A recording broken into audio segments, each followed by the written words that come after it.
ассалому алайкум бинандаҳои азизу арҷманд. дар барномаи навбатии мусоҳибаи рӯз ҳамсӯҳбати мо сархатиби масҷиди ҷомеи марказӣ ба номи хоҷа муҳаммад башорои шаҳри панҷакен муҳаммад амин ғафуров.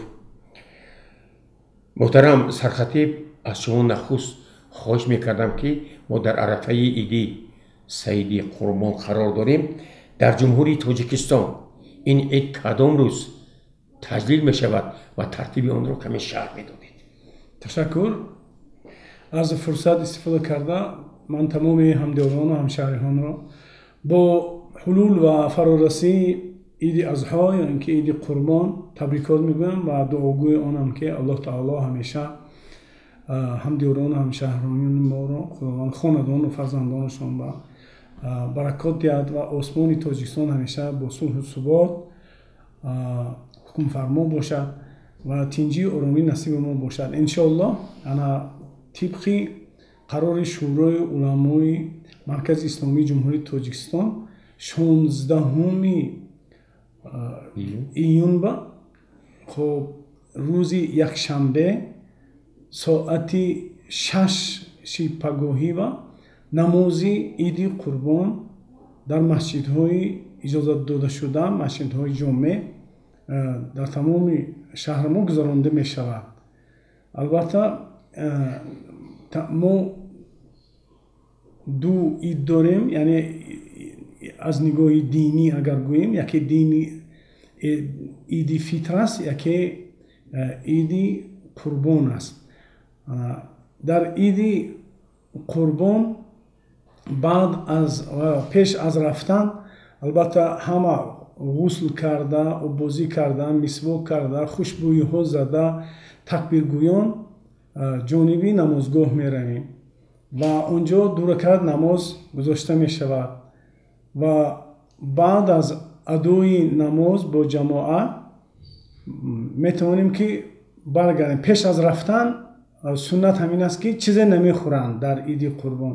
дар иди фитр бошад чизе хӯрда баъд мераванд, лекин дар иншоаллоҳ дар иди қурбон чизе нахӯрда мераванд ва вақт аз оне ки баргашта омаданд ононе ки қурбонӣ мекунанд баъд омада чизе истеъмол мекунанд. баъд аз иди намози идро хондан баргашта меоянд ва кадом кисе ки нисоб ба расидагӣ ваяшон ҳаст, молу мулкашон қодир ба қурбонӣ кардан ҳастанд, онҳо қурбонӣ мекунанд. хоб домулои муҳтарам, лутфан гӯед ки ҳамин қурбония тартиб шуда ба мардум фаҳмонед. чӣ хел чорҳо бошад, забҳи он чӣ хел сурат гирад, чанд тақсим мешавад?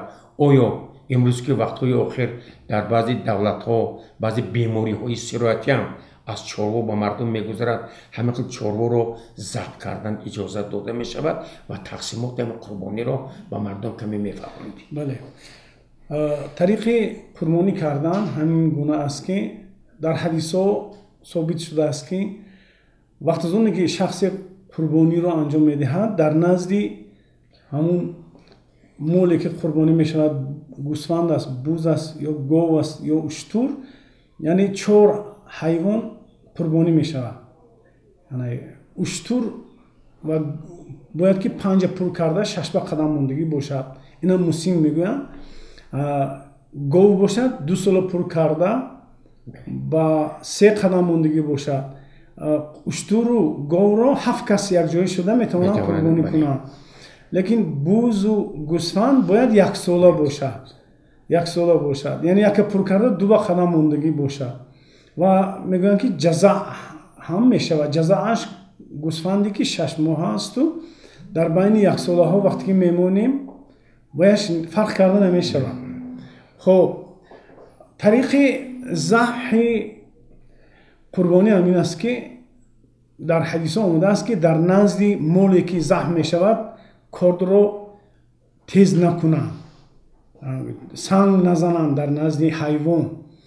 ва то ҳатто дар даври ҳазрати умар як қассоберо ки дар назди ҳайвоне ки ҳозир захм мешуд кордашро санг мезад дура зада шуд یعنی جزا داده شد. و چیزی دیگرش این که وقتی که دیگر حیوان ها یا یگان حیوان دیگر در نزد همه حیوان باشد، اگر در همین حالت هم ذبح درست نیست، برای اینکه همون حیوان حس میکند، محزون میشود، غمگین میشود. همچنین امروز حکومت جمهوری تاجیکستان بخشی تنظیم و چنین سپارش داده شده که در نزد بیناهای سر آشیانه که اونجا بچه های خردسال دوتاز دارن بسیار، در نزد همونها نباید که ذبح چهاربار شود، به خاطر اینکه بسیار بچه ها ترسیدنشون ممکن. همین پیشوای ملت هم یک سخنی خوب گفتن که در همون پیام وقتی که بچه میترسد، چند حجره هایی که در معنی سرش هست، هر یک کودکی میترسد اون از کار میمونه. بنابراین همین چیزا باعث بیماری ها میشود. احتیاط شدن کن درباره همین بیماری چربه. پیغمبر ما صلی الله علیه و سلم 1445 سال پیش گفتگی‌اند که قربانی و باید که گوسفندی بهترین رو در راه خدا باید کشته شود. مثلا گوسفندهای بیمار، گوسفندهای خراب و ضعیف رو قربانی کرده نشود. به خاطر چی؟ به خاطر اینکه گرچند که پیغمبر ما 1445 سال پیش این سخن گفتگی باشند، امروز علم اثبات کرده است که بعضی بیماری های موجود هستند که به سبب حیوان به انسان ها میگذرد. ما یک کاری نکنیم که ما ثواب میگیریم، گفته یک گوسفندی بیمار و لاغر که او شاید بیمار باشد. همین گوسفند هایی که قربانی میشود خوب است که با مصلحت بیتورها طبیب های بیتورها مصلحت گرفته بهترین گوسفندهای سالم رو. به خاطر چی؟ به خاطر اینکه وقتی از اونی که ما یک گوسفندی که بیمار است و ویروس داره، میکروب داره، میکشیم، هم عائله خودمون ما مضر میشیم، هم دیگرها به ضرر میرسونیم. تقسیمات همین قربانی چقدر مخالف شده است؟ مسئله تقسیمات امروز قانونی تنظیم عنعنه و جشن و مراسم ها بر ما تاکید میکند که ما باید که صرفه‌کار نباشیم، اسرافکار نباشیم. هر گونه مثلا قربانی کرده خانه ها، دو خانه یا خانه با این خیلی هر کی رو دعوت کرده ضیافت نکنن. طریقی قربانی ذبح کردن و تقسیمات قربانی از نگاه شرع شریف همین گونه هست که وقتی که ذبح کردین 3 قسم میکنین این رو. مثلا 30 کیلو گوشت کرد، 10 کیلوش رو خب با اهل عائلهشون خورن، اگه عائلهشون کم باشد 5 کیلوش رو خورن، 15 کیلوش رو خیر کنن برای مسکینان و بیچارگان. خب 10 کیلو دیگرش میتونن ذخیره کنن برای آینده زندگانی خودشون. و با این خیلی هم هست که مثلا بعضی‌ها میخوان که همش رو قربانی رو ذبح کنن و اون رو همش رو خیر کنن. این صورتش هم هست که میتونین که قربانی رو ذبح کنید و همش رو خیر کنید، میتونید خامتلاش کنید. مثلا من خانه موسفیدا هستن اینجا و میتونید بیمارخانه ها هستن، بیمارخانه روحی، سیل، اینچنین وایبم دادن قسمای حربی با اونجا هم اگر در روز عید قربان همون فرزندان ما و شما که وطن محافظت کرده ایستادن، خوب میشد که یک خوراک عیدانه، یک گوشت های لذیذ و بومزه میخوردن. این بسیار خوب و این بسیار ثوابش هم بسیار کلان است. بنابراین همین چیزها باید دقت داد. ما دیروز در جلسه حکومتی ولایت بودیم، اونجا ما همین مسئله تاکید شد که امروز که در روزهای عید قربان، امروز روز جمعه، پگاه روز عرفه است. پگاه روز عرفه است و مردم ما یک روز پیش از تمام عیدهای مسلمانی را عید مرده می‌نامند. لیکن این عید مرده نیست. این عید، این عرفات روزی خیلی مبارک است برای حاجی ها که در کوی عرفات تمام حاجی ها جمع میشن و اونجا دعا میکنن و عبادت میکنن. اینچنین ما هم میتونیم پگاه روز شنبه، این خیلی نشود که من خانه به خانه های مصیبت دار ماتمدارا و رفته فاتحه خوانی کردن، این چیزا معنی است. همه دو تا قبرستان داریم، مزار دو تا قبرستان با میتونی قبرستان سری کمر، قبرستان سرمنزل رویم و همونجا دعای فاتحه کنیم. тамоми арвоҳҳо ба бахшем ва баргардем ба назди тоза кардан мумкин қабристон. бале тоза кардан ин фақат ҳамин рӯз пагоҳ ба рӯзи арафот ба як рӯз пеш майнаш раванд зиёрат кунанд дуо кунанд, лекин хона ба хона гаштанаш як мушкилӣ барои мардум эҷод, ҳам соҳиб мусибат ва мушкилӣ аст.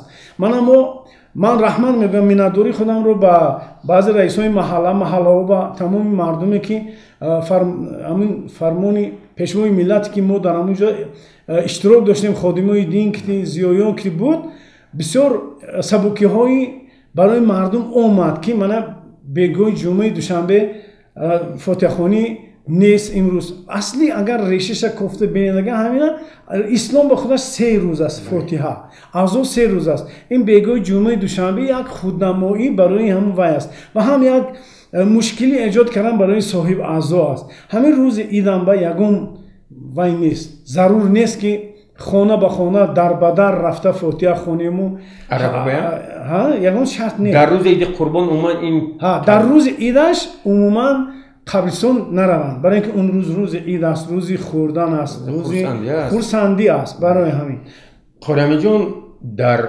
суханрони хиш пешвои маъзами миллат президенти ҷумҳурии Тоҷикистон муҳтарам Эмомалӣ Раҳмон санаи 9 март дар он машвара шумо бевосита иштирок доштед, ба мардум муроҷиат карданд ки аз зиёдаравӣ, аз намоишкориҳо даст кашанд, хусусан дар вақти зиёрати хонаи худо пас аз бозгаштан ба ватан, пас аз ҳамин ҳоҷиҳо ки ба ватан бармегарданд, чӣ тартибон муайян шудааст? бале дар ҳамин ҷаласае ки дар маркази исломии ҷумҳурии Тоҷикистон шуда гузашт, ҳамонҷо таъкид шуд ки ҳамин гуфтем ки зиёрати ҳоҷиҳо рафта зиёфат ташкил кардану ин чизҳо манъ шудагӣ ҳозир аст.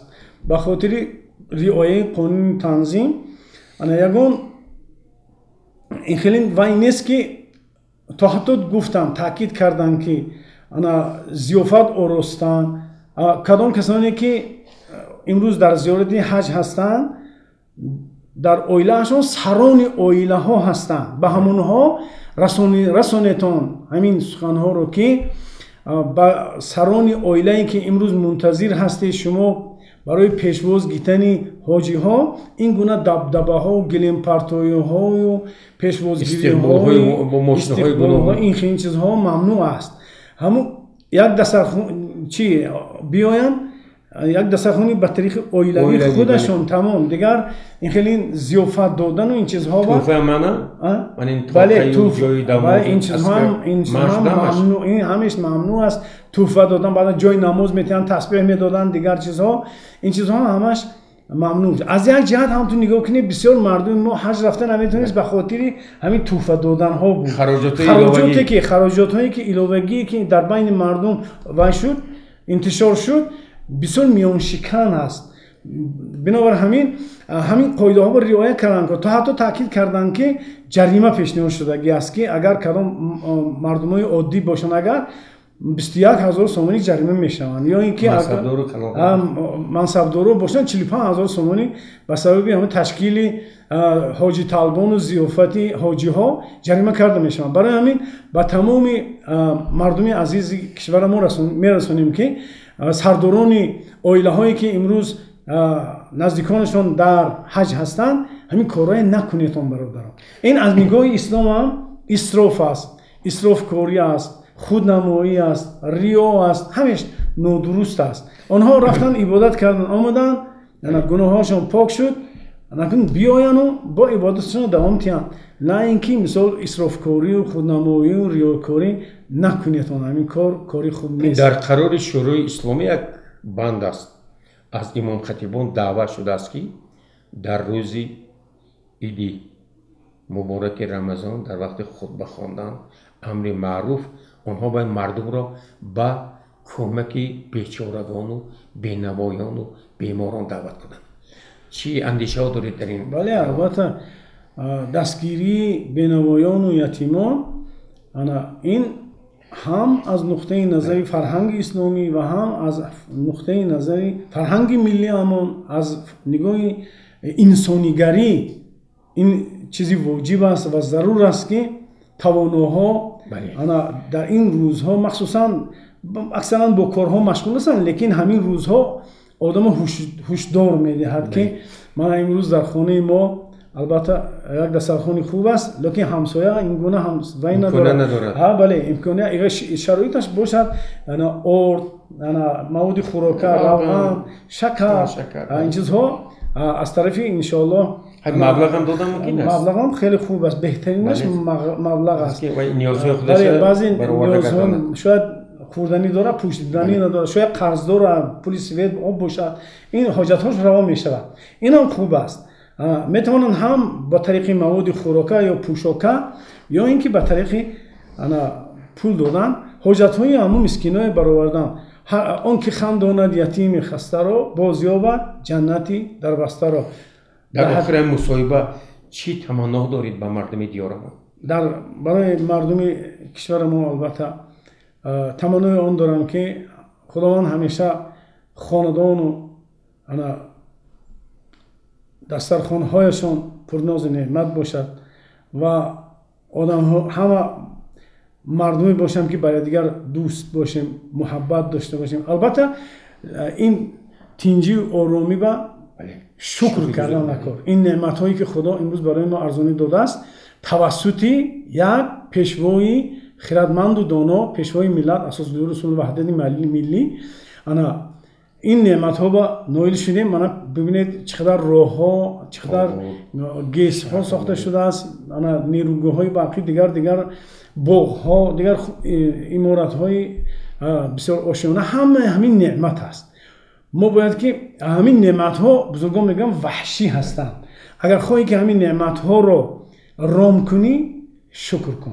کلیدش شکر است. الحمدلله گفتن که راضی بودن که به هر گونه گفته‌هایی که از خارجه نسبت مملکت ما، دشمنان ملت که امروز هر گونه سخن‌های ناحق به حق ریخته شدن در کار نیست. دولت ما و پیشوای ملت ما یا اینکه هر گونه سخن‌های ناحق گفته ایستادن باور کردن در کار نیست. ما خودمون امروز خوب میدونیم که در دولت ما چگونه پیشروی ها هست، چگونه من خدا بشکر در دور حکومت شوروی 17 تا مسجد در تاجیکستان وجود داشته است. امروز 4000 مسجد، خواه از جهت عبادت باشه، خواه از جهت اقتصادی کار و بار همیشه خوب است. ما همیشه دعا گوییم که مملکت ما آباد باشه، سروری دولتمون سلامت باشند و باز هم در آینده مملکت ما تینج باشد و آرام باشد، مردم ما تینج باشد و موفق کامیابی های بی‌نظیر به خداوند یعنی ما همه در دوره قانون ها عمل کنیم. سال معرفت حقوقی است. ما باید معرفت حقوقی بهترین خداوند میفرماید که اطاعت کنید خدا را، اطاعت کنید پیغمبر را و اطاعت کنید سروران خودتان را. اطاعت این واجب است. بیننده های عزیز و ارجمند، با عرض سپاس با محمد امین غفوروف برای یک مصاحبه خیلی پرمحتوا، اندیشه های خیلی جالبی که درباره فضیلت های عید سید قربان بیان کردند منتداری اظهار می نمایم و همه شما را با فرارسی این عید فرخنده تبریک و مبارکباد می نمایم. سلامت و سربلند باشید. از شما تشکر.